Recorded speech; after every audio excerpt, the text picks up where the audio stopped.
All right, and we are live with another WWE Raw review, the come home show to SummerSlam 2014. But this Sunday, doing a Raw review for August 11, 2014. Your host Tony and your co-host as always, the Bizarre One Dave. How are you tonight? Not bad. All right, good. Kind of I wouldn't say action-packed Raw this tonight, but a lot of stuff did happen. So let's just jump right into it with a Paul Heyman and Brock Lesnar promo to open up Raw. And it was pretty amazing. I mean, Heyman pretty much sold, I think, everybody on the SummerSlam main event. He even rapped a little bit to make fun of John Cena.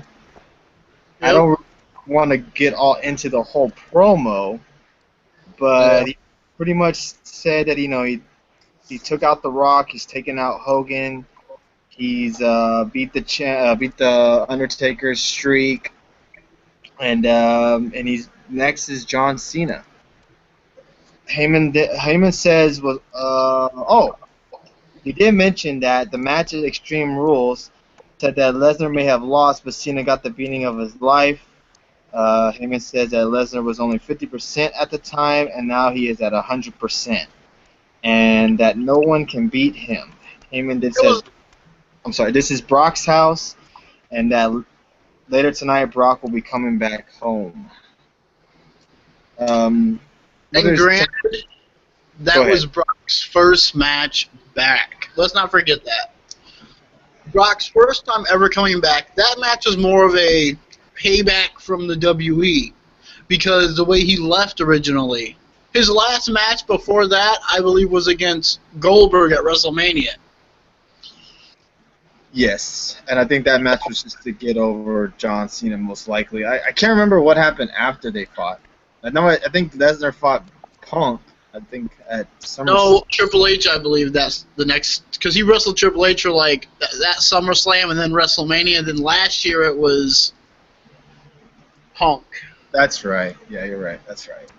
So, gotta give credit to Lesnar. He has putting people over, and he's been having some pretty decent matches with the guys he's faced. So, this Sunday's match with John Cena, I'm really actually looking forward to, and I haven't said that about a John Cena match in quite some, I guess, since WrestleMania, I guess you could say, against Bray Wyatt. But he puts on good matches. I mean, when he first started, maybe not, but his matches are always, like, pretty good. I mean, they're not bad. I think the last time he's had matches that I really haven't really cared for was probably Kane. I don't really care for him facing Kane, and in the Randy Orton feud he had for a little bit. Yeah, I think Daniel Bryan and Cena had a great match last year at SummerSlam. I will agree with that. John Cena, if he's matched up with the guy that he can go with, and not so much carry a match, but kind of can carry a match if need be. It seems like John Cena's always had a good match. Like if it's not with Punk or Daniel Bryan, I mean, even his matches with Del Rio were pretty good. I mean, yeah, even though we forget about this, but those matches with Ryback weren't really that bad as all of us thought they would be. Yeah. I think they had was it a 3 stages of Hell match? No, was it? Yeah, first they had that, but that last man standing match they had was really good. Yeah. John Cena usually when he's in a gimmick match, he does pretty good. I mean, I got to give Ryback some credit too. I know. I agree. That's what I was doing. I'm saying Ryback and Cena. I was like, oh great, and then hey, the match is actually pretty good. Yeah. So. But turning him heel, off subject was a huge mistake. Ryback? Yes. Yeah, he seemed pretty over with the crowd. Well, eventually you'd probably have to turn heel with all these Goldberg chants. And yeah, I know, but surprisingly, they kind of died down. I didn't hear really many tonight. Well, he was facing the new Super Goldberg, I guess. Yeah, well, let's get into that right now. After the promo, we were announced the first match of the night, which was Roman Reigns against a mystery opponent. And so Kane came out. Who is now Yeah, he's now corporate Kane. He's no longer the regular Kane. He's now corporate Kane. And announced that these are going to be a handicap match versus him and Ryback. Yeah, I mean, if Roman Reigns looks in the mirror and sees Ryback, that could be him in a year. Seriously. Yeah, Uh, I Roman would. Reigns. No, I don't know that so much, just because Ryback was a completely different character. He wasn't getting. The only reason he got that push a couple years ago against CM Punk, honestly, is because what was it? Did someone get hurt or something? They were supposed to. John Cena got hurt. He's supposed to face Punk, and then he couldn't wrestle him. Yeah, I mean, my thing with Roman Reigns is I didn't notice this when he was with the Shield, and I got to give Josh some credit. You may have said it too, and I didn't pay attention to it, but he's not the greatest on the mic. Oh. And when he was at the Shield, he kind of was okay, and I guess the two other, Ambrose and Rollins kind of covered up his flaws, maybe. He's starting to come out of bad. I mean, it's starting to where he shouldn't even be talking at all. Yeah, to me, I think if they would, I mean, I know they won't go this route, but I mean, Roman Reigns needs a talk head, and like Heyman or like a culture. Perfect. Yeah. They need to put him up like with Swagger. Swagger's not the best at promos, and yeah, he's good at what he does. Right now, he just sits there and fights and. Yeah, you have culture do all the work for you. You have Lesnar doing all the work for Heyman doing all the work for Lesnar. Roman Reigns isn't the greatest on the mic. Like, just like tonight after the match, which was an alright match, Reigns gets the victory. He was really out of breath. He couldn't even do the promo. Yeah. He couldn't even do the interview. It was a pretty long match, too. I mean, it went for like 25, 30 minutes long. But even his promo wasn't that good anyway. Yeah, and he hasn't had the greatest matches yet. No, he hasn't had. When has he even had? But I don't really count the SmackDown match with Rusev. But has he really even had a one-on-one match yet? And that's the thing. There's going to be a ton of pressure on this guy going in. Old expression.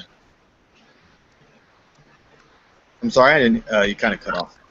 I said the old expression: "Will he sink or will he swim?" Yeah, I know. It seems like he's up against a credible opponent. Randy Orton is pretty good on the ring. I guess it all depends on. Especially after tonight. I mean, Orton shined big time tonight. Oh yeah, we'll get into that later on. But yeah, Randy Orton had a great match tonight. But Roman Reigns, Ryback, Roman Reigns gets to win, and pretty much after the interview, he pretty much said, what did he say? He asked the crowd if he looks like he's ready. He also said he's never stole anything from Randy Orton because Randy Orton is claiming that Reigns stole his title match. But at SummerSlam, he is going to take everything from him. He then says that Orton claims the Viper is back, but then tells that when he knocks the Viper's fangs down his throat, he's going to become a pathetic little worm. I guess. That was brutal. That was brutal when he did all that. I'm like, that's all you really came up with? I mean, that's what I was thinking. Like, that's what you came. Not really him so much, or probably the writers, but still, man, that was just bad. I mean, I was like, wow, really? Yeah, it wasn't the greatest, but yeah, he needs some help on the mic. Just definitely by WrestleMania time, if he's gonna be pushed to the moon. He needs to be a heel. What he needs to be. He needs a talking piece or something. He needs to be a heel and just have. He doesn't even have to talk, but I mean, just be a dominant. That's how he should have been packaged in, honestly, as Roman Reigns, like kind of like a Batista type, where he's just a destroyer. I don't want to use that, but I'm just saying that's how he should have been packaged.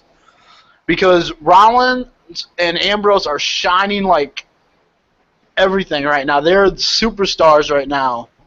And Roman Reigns is kind of fading without those two guys. Yeah, a little bit. His flaws are really showing, that's for sure. After the match, we go backstage with Orton and Corporate Kane. Orton says that no one has taken out Reigns yet, but he is going to finish the job on Sunday. Candian says Orton needs to be in ready shape for SummerSlam, so he will face Sheamus tonight. And that was actually the main event tonight. So Sheamus and Randy Orton main event for Raw.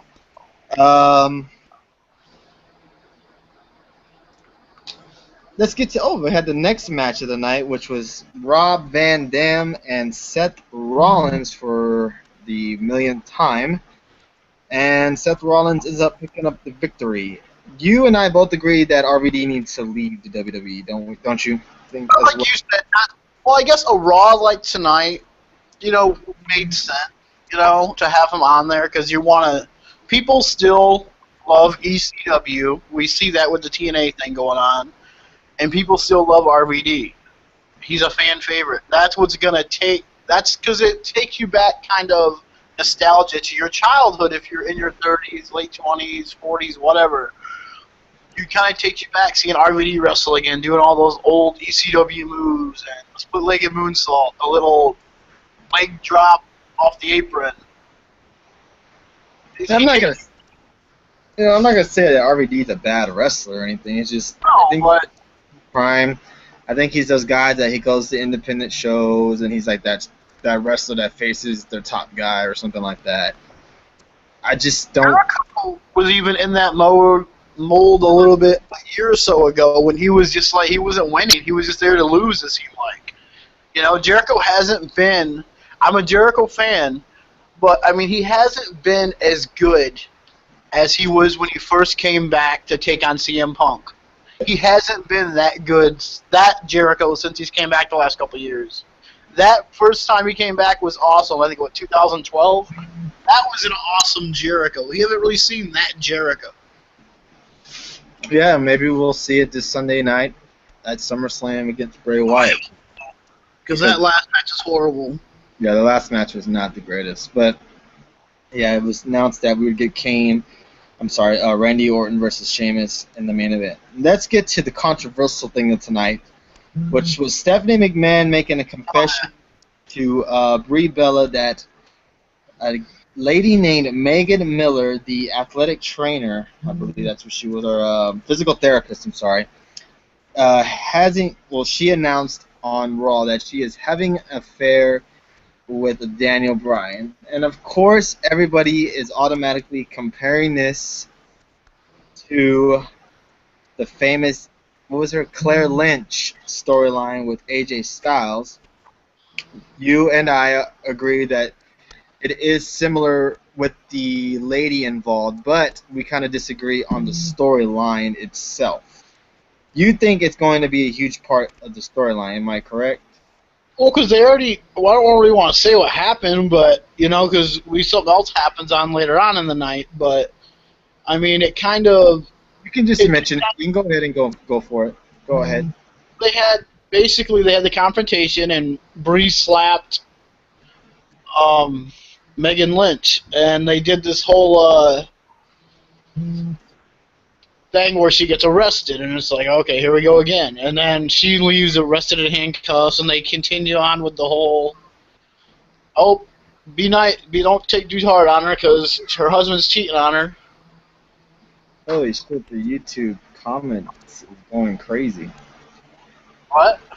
The comments on YouTube, it's probably fucking...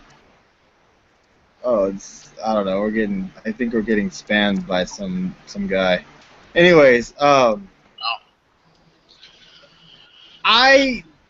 don't see the comparison, to be honest with you. Well, I do with the whole thing saying Daniel Bryan's cheating, and then they said AJ Styles was cheating, and then that's the comparison I draw from that. Have some random WWE diva talent person obviously come out and basically say she's sleeping with Daniel Bryan. Yeah. I mean, that's basically what they did when they started off the whole Claire Lynch thing. Now, hopefully it doesn't go nowhere but what it went tonight. Because I'd really hate to see them continue. But, and you look at the flip side of this, what does this do, though? A guy who's injured and out, it keeps him still relevant and still talked about on TV.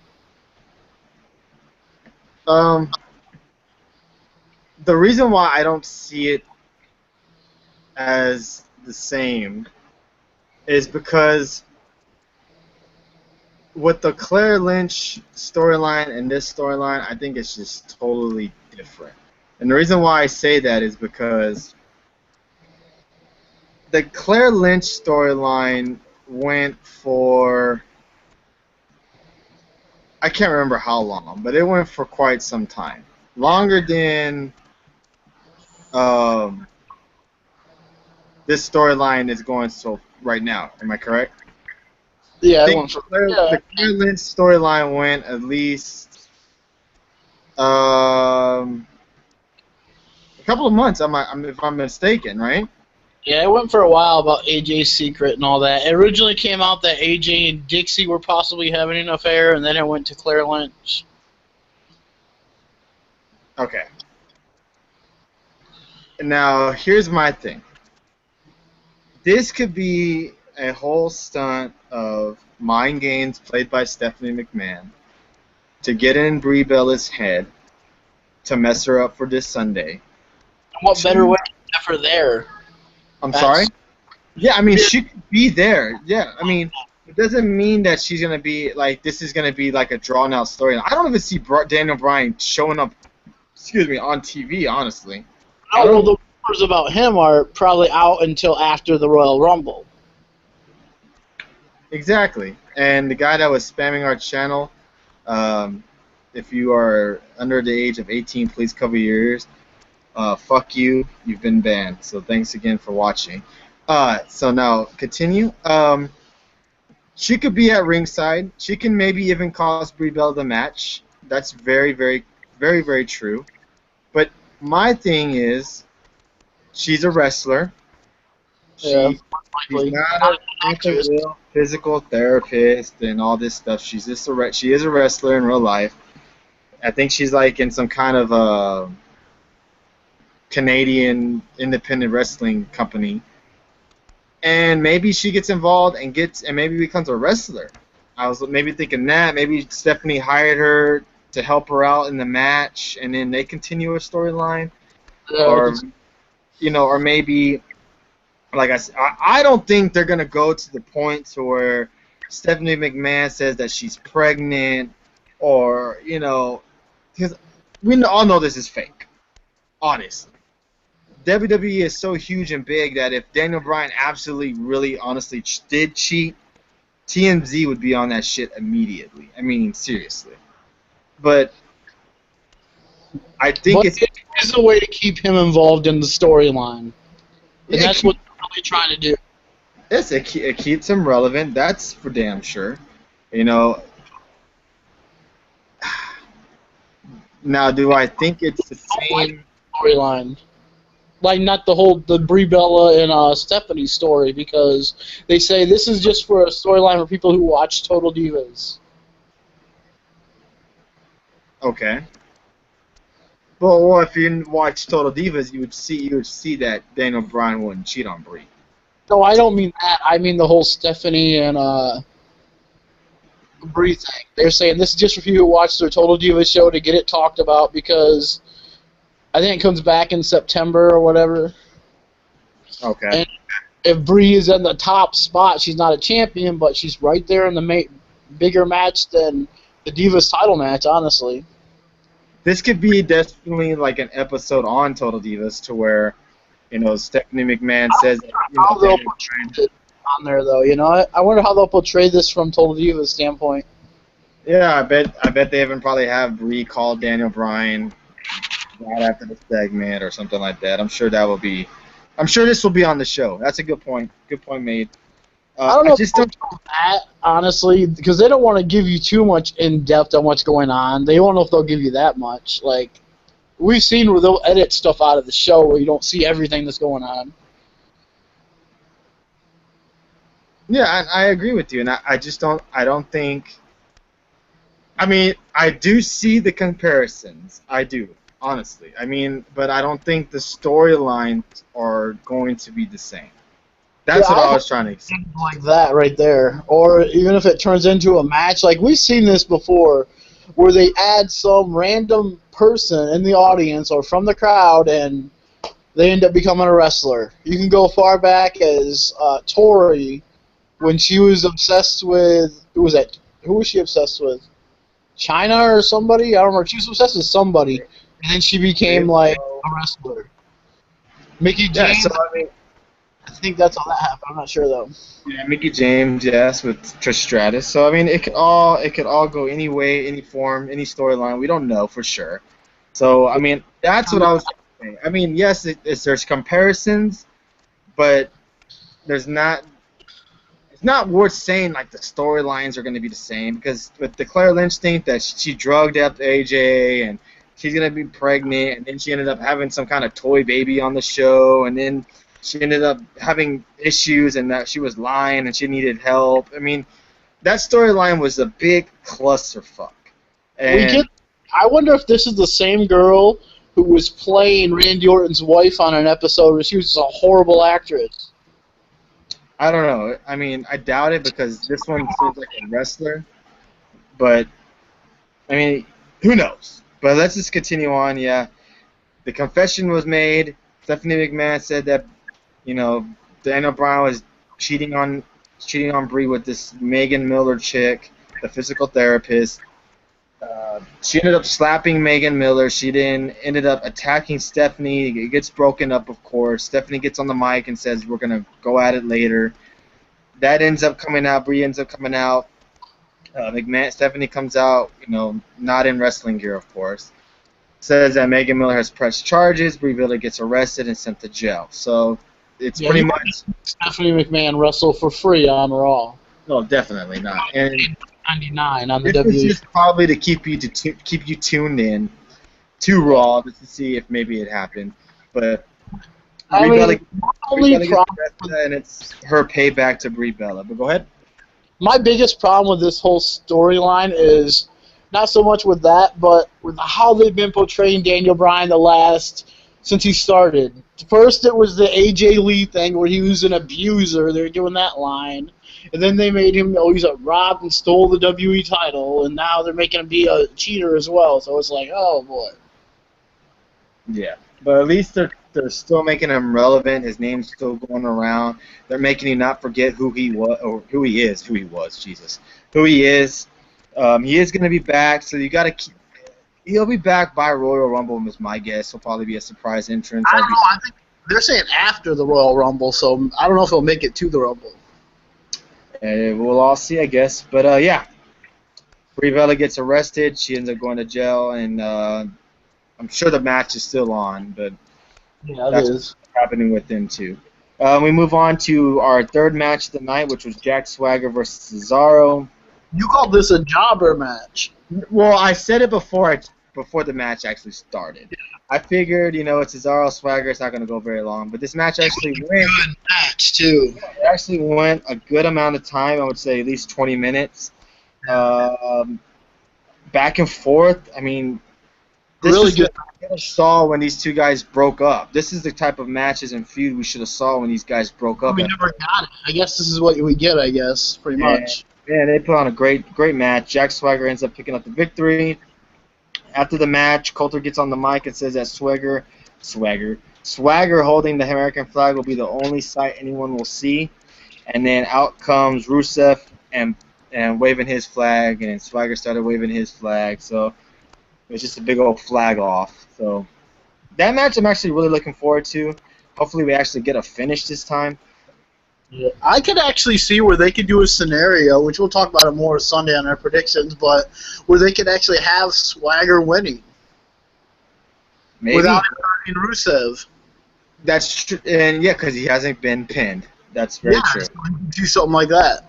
Or someone joins him, which we'll see. We'll get more into it, but yeah, this is another good segment. I enjoy the Zeb Coulter and Jack Swagger segments now, which a lot of people are pissed off about this, which I'm sure I'm kind of one of them too, a little bit, how they're using Cesaro. It's like you really have nothing for him, so he's basically just losing to people left and right.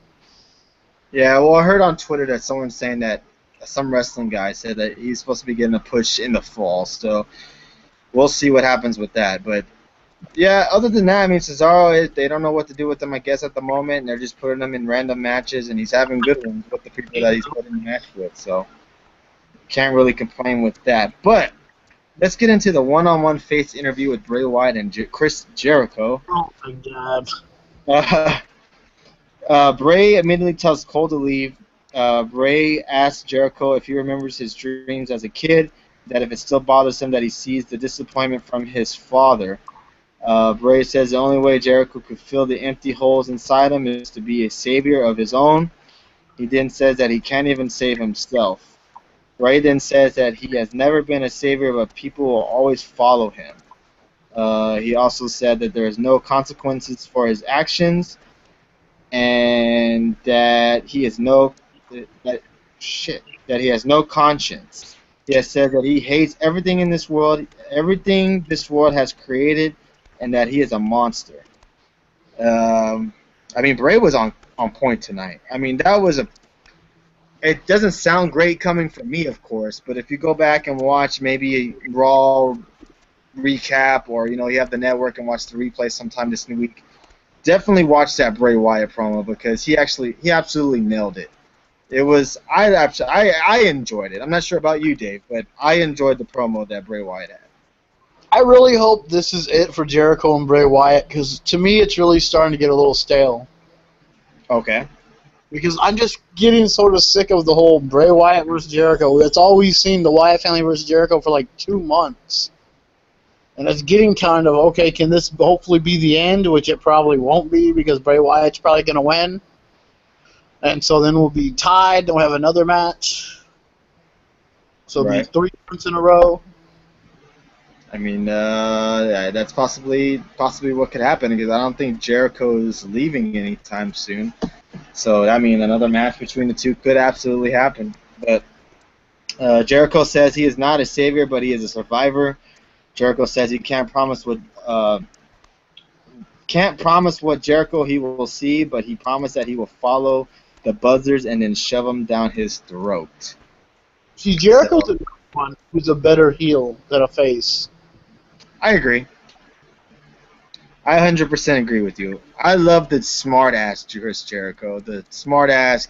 Like that Jericho we got from a few years ago. Not just a few years ago, but that one was good too. But the one that came out and wore the suit and said, I'm the best in the world at what I do. And, well, he always did that. But, not the light-up jacket, which I like that. Which is kind of weird because Jericho always said when he comes back he wants to reinvent himself. And this just seems like a face version of what he was in 2012. The same jacket he comes out with. It seems like the same thing. Yeah. I mean, good point. So, I mean, it all leads up to what we might see this Sunday at SummerSlam. We are also noted that on Main Event tomorrow night that the Usos are going to have an open challenge for the tag team titles.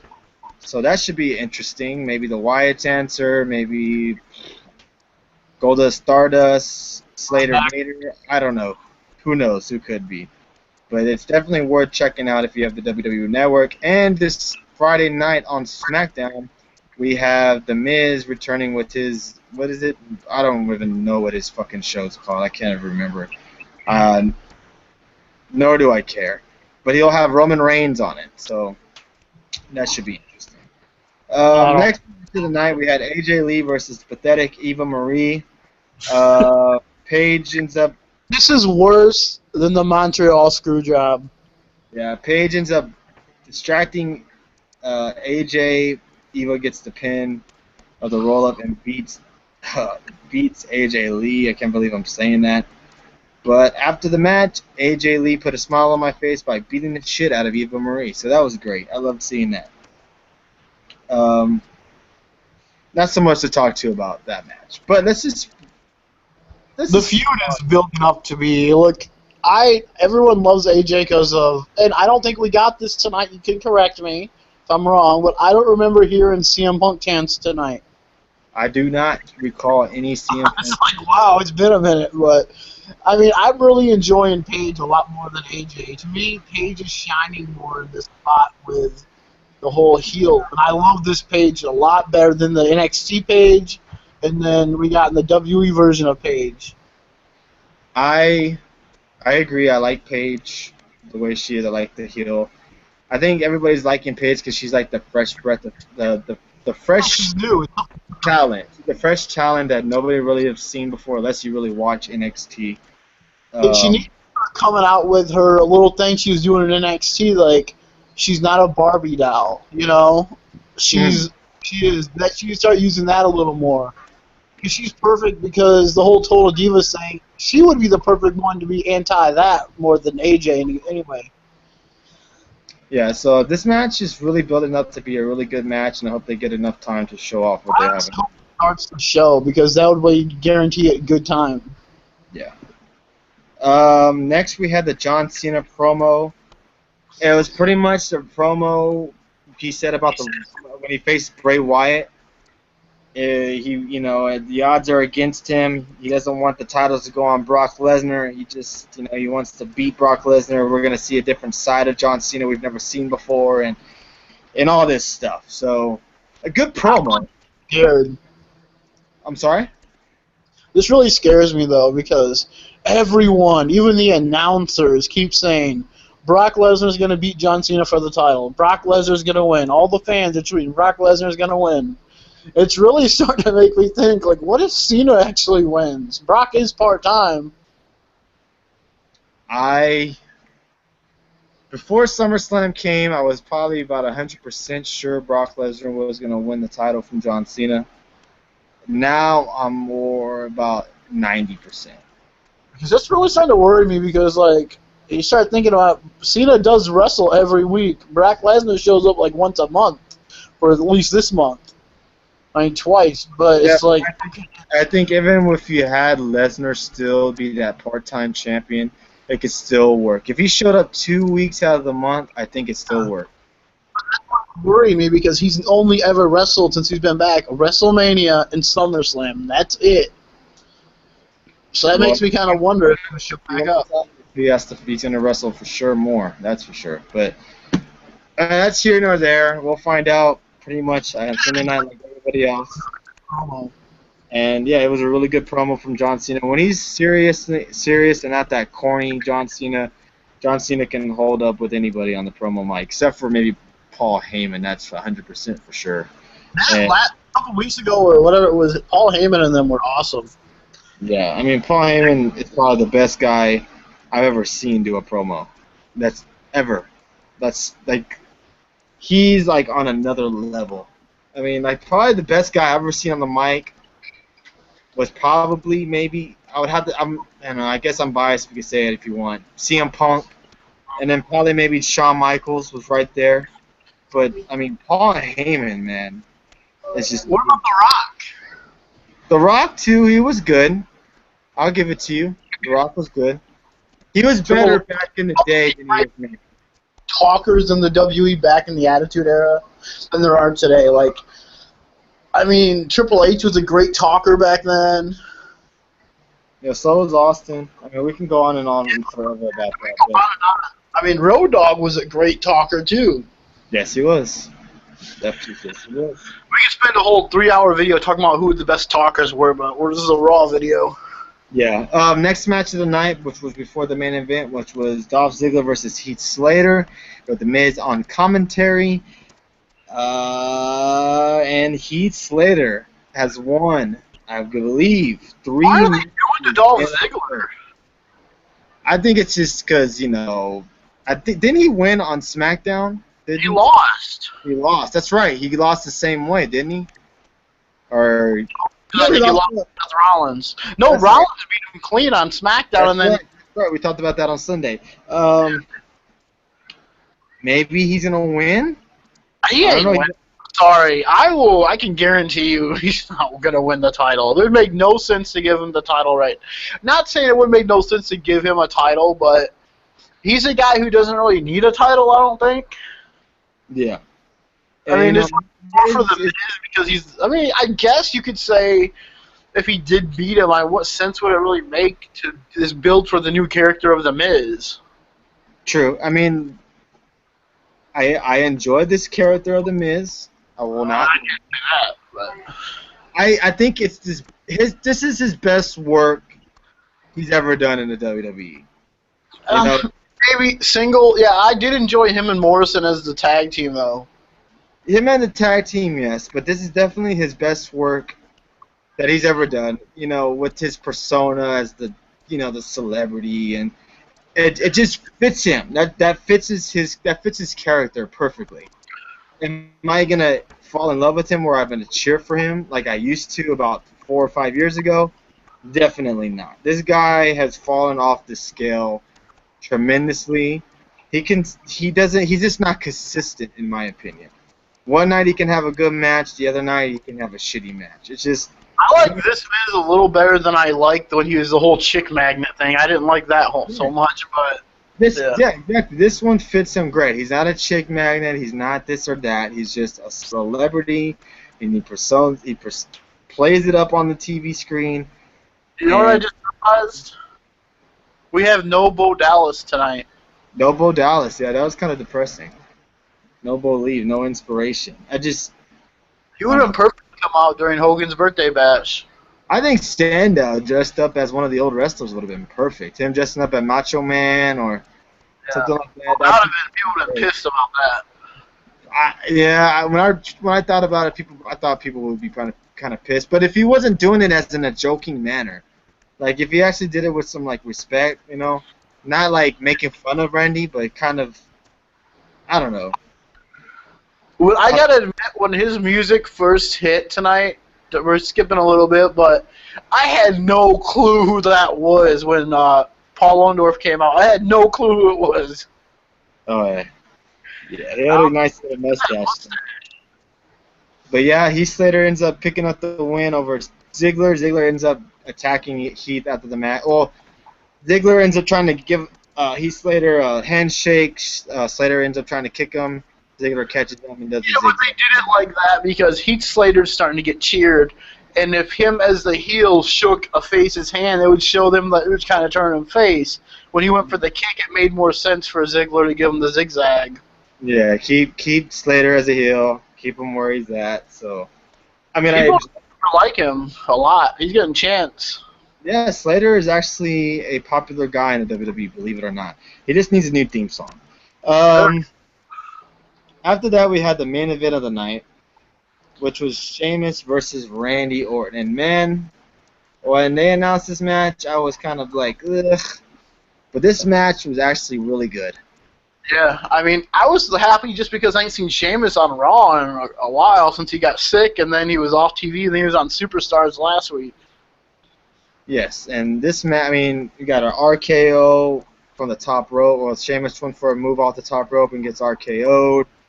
It was a good match, back and forth match. I mean, these guys really do go at it when they face each other, and that RKO, man, was great. And that pose afterward was fantastic. I mean, Randy, people forget, you look at guys like The Rock, third-generation wrestler, who just left after he wasn't even really around that long, but he was, I guess. But, Randy Orton has been there for over 10 years and without leaving the WWE.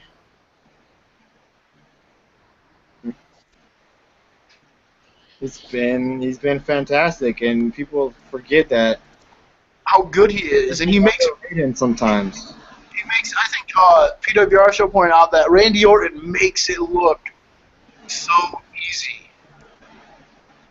He's so gifted in the ring, he makes it look like anyone could go do that. I mean, I don't know. Randy Orton, he deserves something. I'm sorry? You don't like him? Oh, I really enjoy Randy Orton. I think he gets underrated a lot.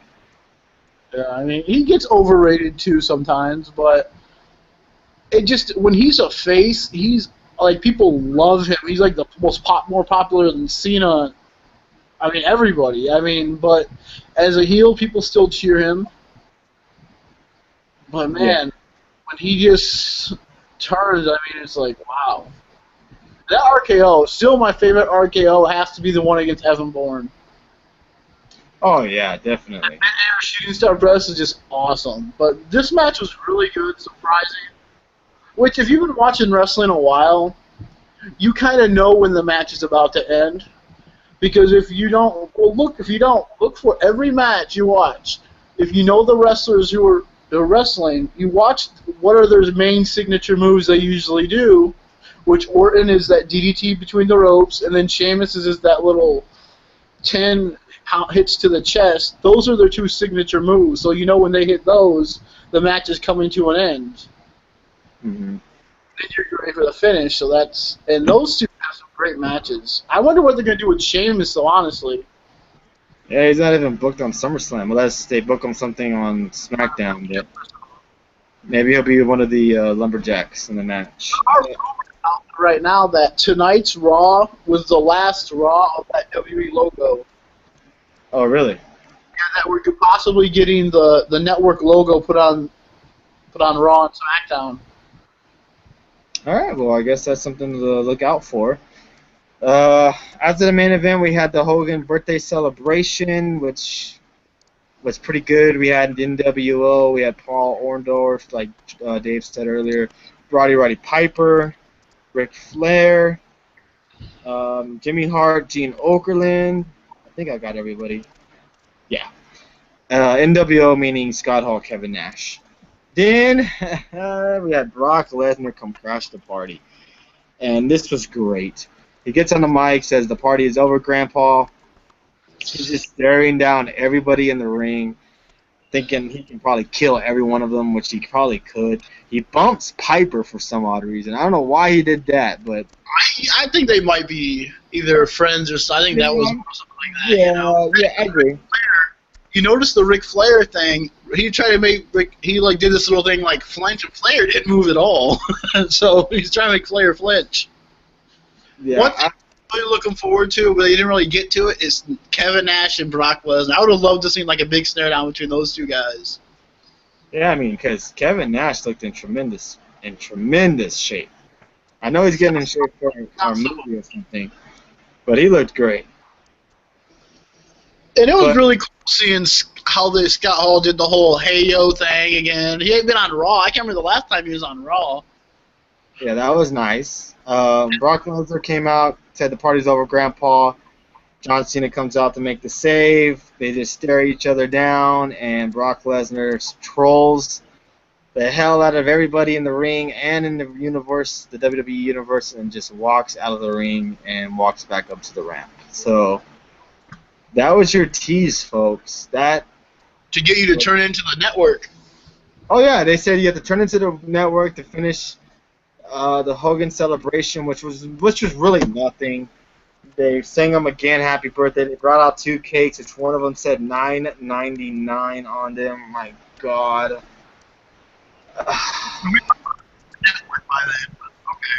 Exactly, we're on the network. People who are watching it already have the fucking network. We already subscribed to it. I mean, maybe it was for the people that were there live, but really, on Hulk Hogan's cake, you gotta put $9.99 on it. I mean, though, Hogan, when he grabbed the mic and he talked for a minute, all he did is try to sell the WWE Network like crazy. Yeah, I mean, it's just starting to get a little bit. Evil Vince McMahon gave me a birthday card. In there was a little gift card for $9.99. I was like, really? They had to go through all that? I mean, it's just getting out of hand with that shit. I mean, please. Did we skip Dean Ambrose coming out? Oh, yes, we did. After the Rollins and RVD match, Rollins goes up to the ramp. He sees a big old box with it's a present, looking like a present for Hogan. You knew it was that, though. Yeah, he knew something was up with it. He goes up to it, he kind of taps it, thinks nothing of it, starts to walk back into the backstage area, and Ambrose. Yeah, then Ambrose grabs the mic and says $9.99, and then.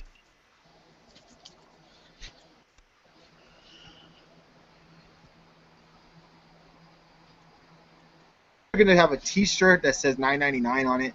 Soon they're going to have a hashtag $9.99. Soon they're going to, oh my gosh, the ring mat may say $9.99 on it.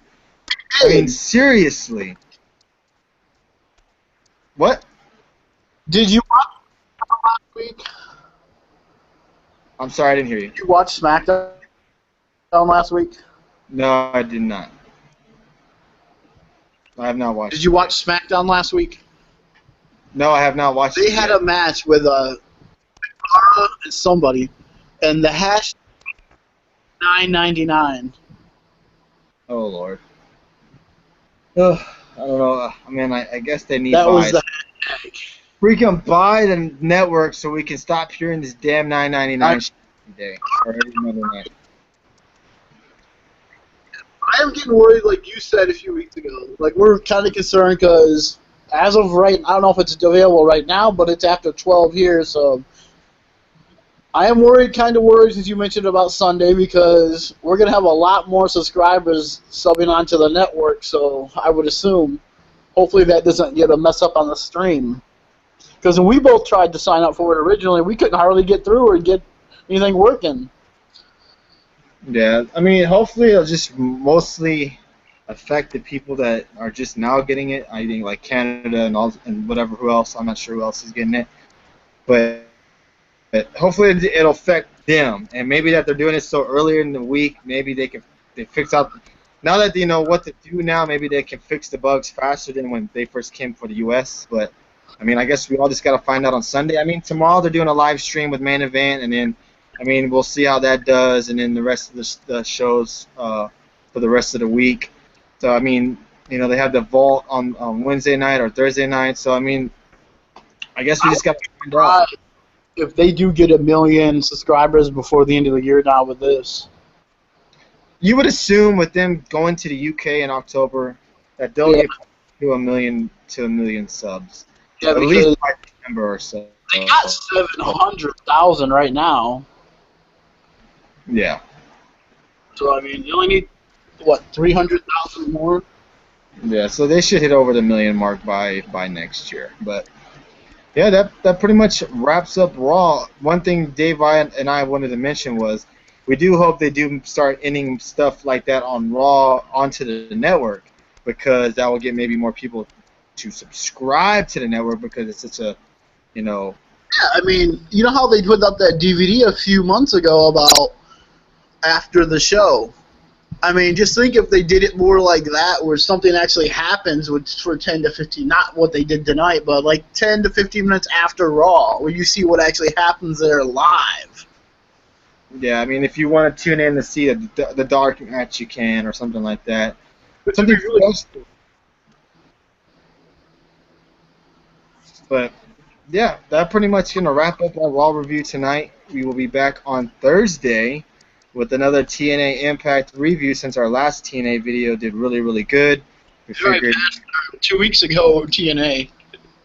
I'm sorry? Yeah, last Thursday already passed our TNA from 2 weeks ago.